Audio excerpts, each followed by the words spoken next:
नमस्कार मित्रांनो, आजच्या निफ्टी पोस्ट ॲनालिसिस व्हिडिओमध्ये सगळ्यांचं स्वागत आहे. आजचं हे मार्केट एकंदरीत मार्केटने 490 पॉईंटची रॅली दिलेली आहे. आपण यामध्ये एक छोटासा लॉस बुक केलेला. मार्केट ओपन झालं त्यावेळेला आपला असा अंदाज होता की मार्केट जे आहे आजचं 5 मिनिटचा जो लो आहे त्याच्या खाली क्लोज होईल आणि मार्केट आपल्याला हे टार्गेट देईल. म्हणजे मार्केट असं खाली येणं, वेटेज देणं आणि मग आपल्याला आपलं टार्गेट 22,700चं आणि त्यानंतर जर ते हे सस्टेन केलं त्यानंतर 22,500 आपल्याला मार्केट जाईल असा एक अंदाज होता. मग आपण त्याच विचारात राहिलेलो आणि मार्केटने काय केलं, 5 मिनिटचा हाय ब्रेक केला आणि तो हाय बघा किती फास्ट ब्रेक केलेला आहे. त्याने काही विचार करायला वेळ दिलेला नाही आहे. कुठलाच एक जवळपास 100 पॉईंटची कॅन्डल ती बनलेली आहे. त्यामुळे मग आपल्याला इथे एंट्री करण्याचा तर प्रश्नच नव्हता. रनिंग कॅन्डलमध्ये एंट्री होत नाही आणि तुमच्यासाठी कुठला सेटअप बनला नव्हता. मग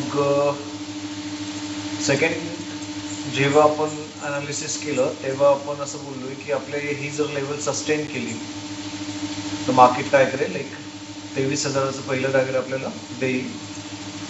जर ही लेवल मार्केट सस्टेन करत आहे तर आपलं एक टार्गेट होतं 23,000 आणि जर 23,000 मार्केट क्रॉस करत आहे सस्टेन करून तर मग आपण 23,500 पर्यंतचं टार्गेट बोललो होतो आपण ॲक्च्युली, की मार्केट जे आहे ते 23,500च्या डायरेक्शनने जाईल आणि ऑफकोर्स मधामध्ये जो काही वॉइड डेटा राहणार तिथं मार्केट जे आहे थोडंसं हॉल्ट करत जाईल. पण आपलाच या ॲनालिसिसवरती थोडंसं ट्रस्ट बसत नव्हता कारण की इतकं मोठी रॅली होईल बा म्हणून. तर आपण एक छोटासा ट्रेड इथे तुम्हाला दिलेला. तो ट्रेड आपण तुम्हाला कुठे दिलेला, एक लॉंग पोझिशन बनणार होती आपली इथे मार्केट सस्टेन झाल्यानंतर आणि एसएल जो होता आपला इथे राहिलेला असता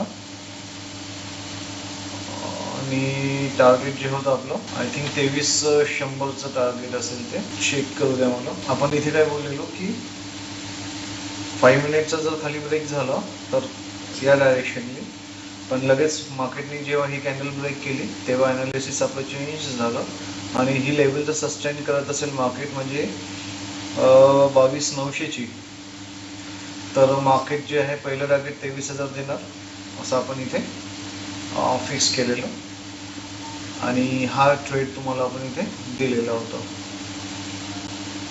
तर 22,900 आपण ट्रेड दिला होता तो तुम्हाला, म्हणजे हा ट्रेड तुम्हाला इथेच आपण 22,900ला या ठिकाणी दिलेला.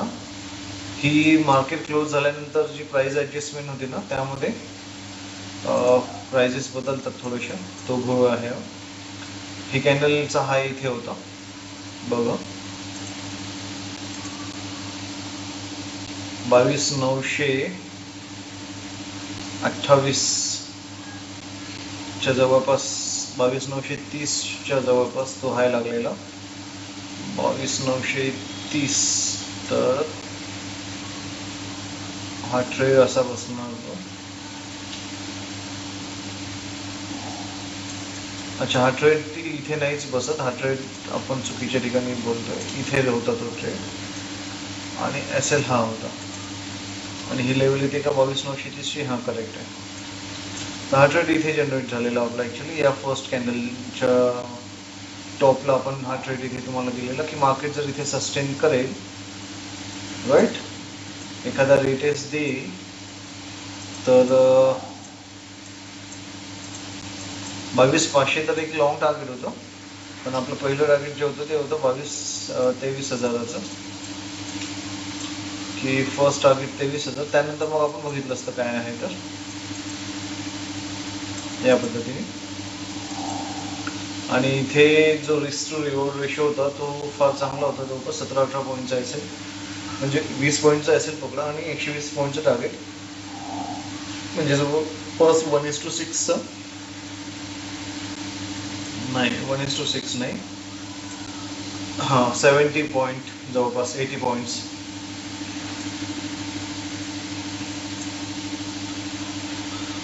हा 23,000चा टार्गेट बोललो ना आपण. 23,000नंतर एखादा स्पाईक 20 पॉईंटचा येत असतो, तर आपण नेहमी या बारला टार्गेट ठेवत असतो, तर ते टार्गेट राहिलं असतं. म्हणजे 20 पॉईंट वर्सेस तुम्ही 80 पॉईंट पकडून चालला, 1:4चा रेशो पकडून चालला तुम्ही. पण इथे झालं काय, आपण जो SL लावला होता तो होता ही कॅन्डलचा, आणि मार्केटने काय केलं, आपला ट्रेड नेक्स्ट थर्ड कॅन्डलला जनरेट केलेला आणि या कॅन्डलला त्यांनी SL हिट केलेलं. मग मी इथे रिव्हर्सलमध्ये पुन्हा एक धावती एंट्री घेतलेली आणि लॉस जो होता तो रिकवर केलेला. पण तुम्हाला तसं करता आलं असेल किंवा नसेल माहीत नाही मला. आणि लॉस रिकवर करायसाठी तसं करायचं पण नसतं ॲक्च्युली,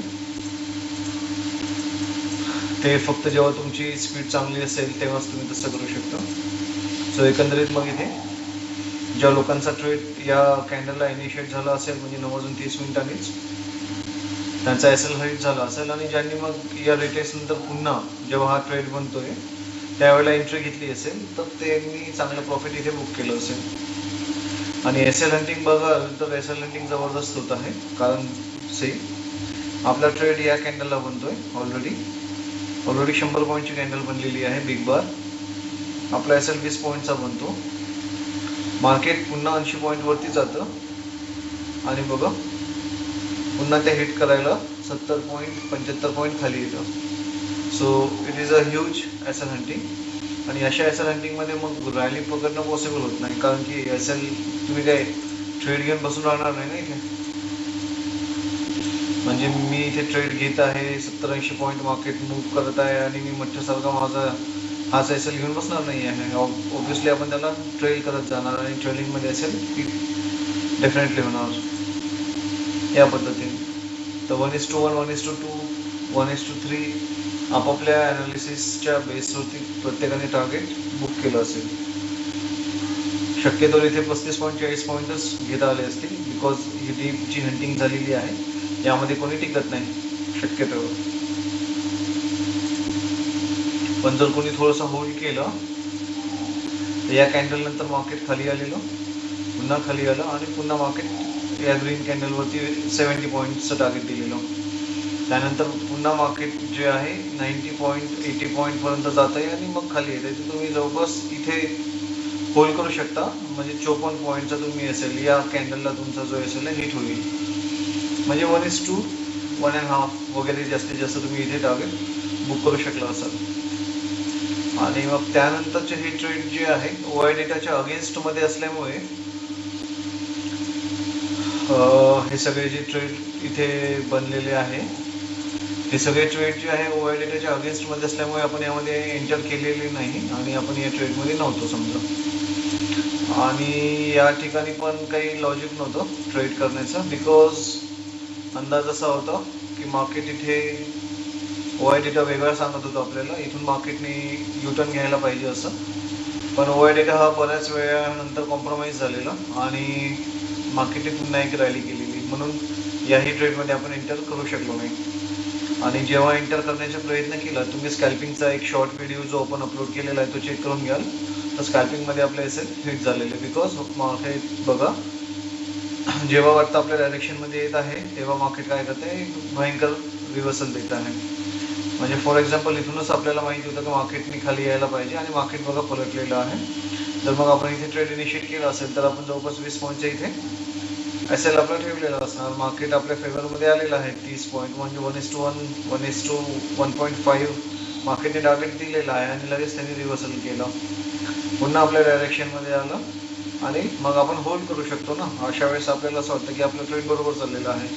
आपण इथपर्यंत होल्ड केल्यानंतर, या कॅन्डलपर्यंत होल्ड केल्यानंतर जेव्हा आपला SL 20 पॉईंटचा आहे आणि तो 10 पॉईंटनी 8 पॉईंटनी वाचतो, तर मग आपण पुन्हा होल्ड करतो, कारण की पुन्हा आपल्याला 70-80 पॉईंट मार्केटने दिलेले असतात.